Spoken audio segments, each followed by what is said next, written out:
सुप्रभात बच्चों, कैसे हैं आप सब। उम्मीद करती हूँ आप सब अच्छे होंगे। तो बच्चों, आज की कक्षा में हम पढ़ने वाले हैं अध्याय नंबर 20, जिसका शीर्षक है श्रुति सम भिन्नार्थक शब्द। तो श्रुति सम भिन्नार्थक शब्द क्या होते हैं वो हम इस अध्याय में जानेंगे। जो शब्द सुनने तथा पढ़ने में एक जैसे प्रतीत होते हैं परंतु उनके अर्थ में भिन्नता होती है, उन्हें श्रुति सम भिन्नार्थक शब्द अथवा समोच्चारित शब्द कहते हैं। जैसे नग, नाग, अनल, अनिल। तो उपयुक्त सभी शब्दों नग, नाग तथा अनल व अनिल सुनने में एक जैसे प्रतीत हो रहे हैं, लेकिन इनका अर्थ क्रमशः पहाड़, सांप, आग तथा हवा है। ऐसे शब्दों को श्रुति सम भिन्नार्थक शब्द कहते हैं, यानी कि वह शब्द जो सुनने में और पढ़ने में हमें समान रूप से सुनाई देते हैं और हम पढ़ते वैसे ही हैं, लेकिन उनके जो अर्थ हैं वो अलग होते हैं। आइए अब कुछ अन्य श्रुति सम भिन्नार्थक शब्द देखते हैं।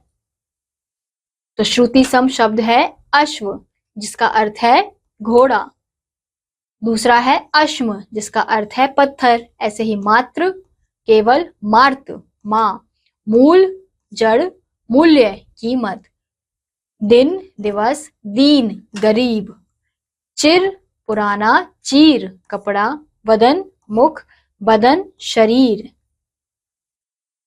कोश, शब्द भंडार, कोश, खजाना, कुल, वंश, कूल, किनारा।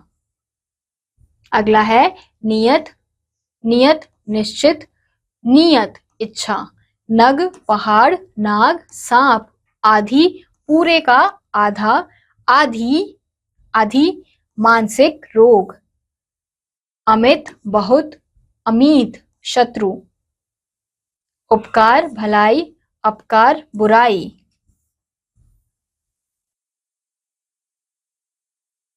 अपेक्षा, तुलना, उपेक्षा, तिरस्कार, अन्न, अनाज, अन्य, अन्य, दूसरा, सुत, बेटा, सूत, कच्चा धागा या सारथी, द्रव, तरल पदार्थ, द्रव्य, धन, शूर, वीर, सूर, अंधा, आदि, इत्यादि, आदि, इत्यादि, आदि, अभ्यस्त, बहु, बहुत, बहु, वधु, कर्म, काम, कर्म, क्रम, सिलसिला।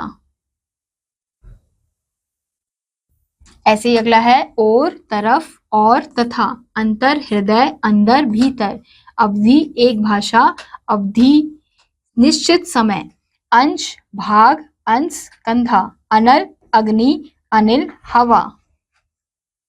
तो ये थे बच्चों हमारे श्रुति सम शब्द। इसी के साथ आज का ये अध्याय यहीं समाप्त होता है। उम्मीद करती हूँ आपको ये अध्याय समझ आया होगा।